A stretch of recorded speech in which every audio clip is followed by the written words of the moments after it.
Yeah. Oh yeah. Which one's that? Uh, I bet he hasn't got it there. this is the on 6. On sex.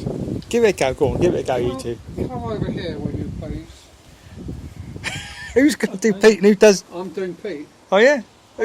Yeah, you've been ferreting around in my sandwich box, haven't you? Well, I certainly have, and I found something not altogether connected with sandwiches. I refer, of course, to Braunberger's Encyclopedia of Sexual Knowledge. How do you explain that? Oh, I found it on the heath, Pete. I thought I'd better keep it in my sandwich tin to keep it dry until someone claimed it. You're hiding it away, aren't you? Because you're ashamed of it. Oh, I'm not. I just kept it there for safekeeping. You shouldn't be ashamed of sex, Dad. It's no good hiding your sex away in your sandwich tin. Bring it out in the open. It's a good book, that. Some good bits in it. Have you read any of it? Yes, I've been through it up to page 3001. You've read the whole lot of it then, haven't you? Yeah, it's quite good. I like it because it tells everything about sex from the word go. It's wonderfully informative about the sexual mores through the ages, Dad. And it tells you human sexual endeavour from the time of Adam and Eve, Pete. Well, I thought that was really you then, Dad. You really sounded like it. It certainly does. All the myths about it as well. Of course, Adam and Eve, while they were in the Garden of Eden, they didn't have anything to do with sex to start with. They were in paradise. They didn't have anything to do with sex because they were wandering around naked, but they didn't know they were naked. Oh, I bet they did know. I mean, you'd soon know once you got caught up in the brambles. brambles. Yeah. They had no idea they were remarkably stupid as well as naked. They didn't know they were naked until up comes a serpent, or as some authorities have it, up comes a serpent and said, "Here's an apple, lay your teeth into it." And they laid their teeth into the apple and the serpent said, "You're nude, you're completely nude." Hello, nudies.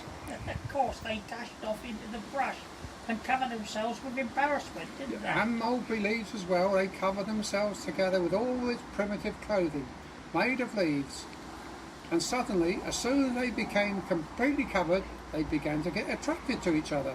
And then, of course, they tore off the mulberry leaves and it all started, the whole business. Well, I think once you've got no clothes... Sorry, I think once you've got clothes on... Spit it out, Dad. You're more attractive to other people. I think Aunt Dolly's more attractive with her clothes on than not. So Uncle Bert says anyway. Well, Aunt Dolly is really most attractive when she's completely covered in wool and has a black veil over her face. Ideally, she should be in another room from you. Who's your sort of ideal woman, Pete? Well, above all others, I covet the elfin beauty, the gazelle slim, elfin beauty, very slim, very slender, but all the same, still being endowed with a certain amount of... musty substances. Yes, a kind of Audrey Hepburn with Anita Ekberg overtones is what I go for. What do you like? Me? The same sort of thing, actually. I like the sort of woman who throws herself on you and tears your clothes off with rancid sensuality. Yes, they're quite good, aren't they? I think you're referring to rampant sensuality. Either one will do. Of course, the important thing is that they tear your clothes off. That's the chief thing. I like a good rampant woman. I'll tell you a rampant woman, or rancid, or whatever you prefer. That's Veronica Pilbrow. Do you remember her? Do I remember her? Yeah. She was always throwing herself on Roger Braintree. Never me, though. Well, Roger Braintree at school, he always knew more than anyone else. He was always boasting about the things he knew. Old clever drawers, weren't they, eh? You remember that time he came round behind the wooden buildings and he had, what was his name, Kenny Vare with him. And he came up and told me, "I've discovered the most disgusting word in the world. It's so filthy that no one's allowed to see it except bishops, and nobody knows what it means. It's the worst word in the world." What was the word? He wouldn't tell me. I had to give him £1/2 of peppermints before he let it out. Do you know what it was? No. Bastard. What's that mean, Pete? Well, he wouldn't tell me. I knew it was filthy, but I didn't know how to use it. So he said the only place I could see it was in the town hall in the enormous dictionary they have there. An enormous one with a whole volume to each letter. You can only get in with a medical certificate. So I went down now, sneaked in, you know, very secretively, and I went and took down from the shelf this enormous, great, dusty B, and opened it out, and there was the word in all its horror, bastard. What was the definition, Pete? It said, bastard, child born out of wedlock. Yeah. What's a wedlock, Pete? A wedlock, Dad, is a horrible thing. It's a mixture of a steam engine and a padlock, and some children are born out of them instead of the normal channels. And it's another one of the filthiest words in the world. That'll make your hair drop out if you say it. I like looking at words up in the dictionary.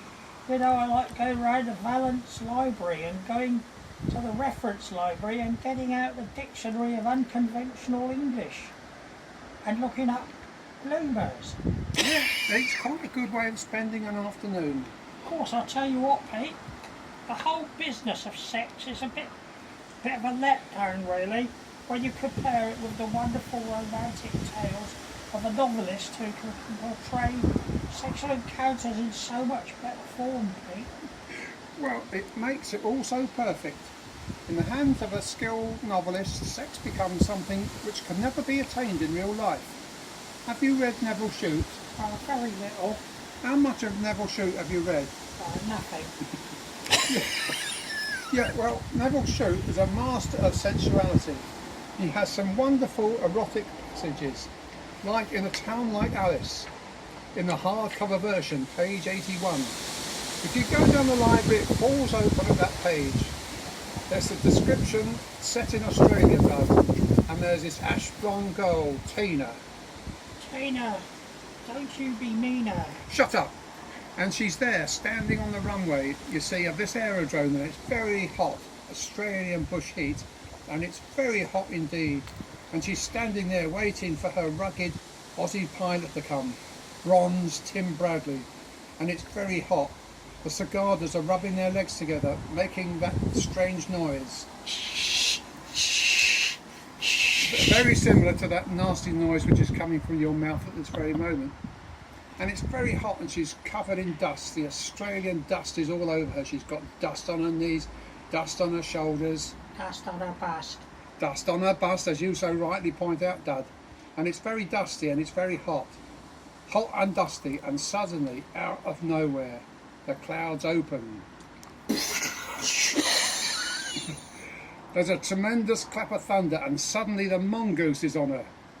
The tropical rainstorm is soaking through her frail poplin she's wearing, and as the dress gets damper and damper, her wonderful frail form is outlined against the poplin. And then what she hears, but in the distance, the distant buzzing of an approaching plane. She cups her ear. Cups her what? She cups her ear to hear, like this.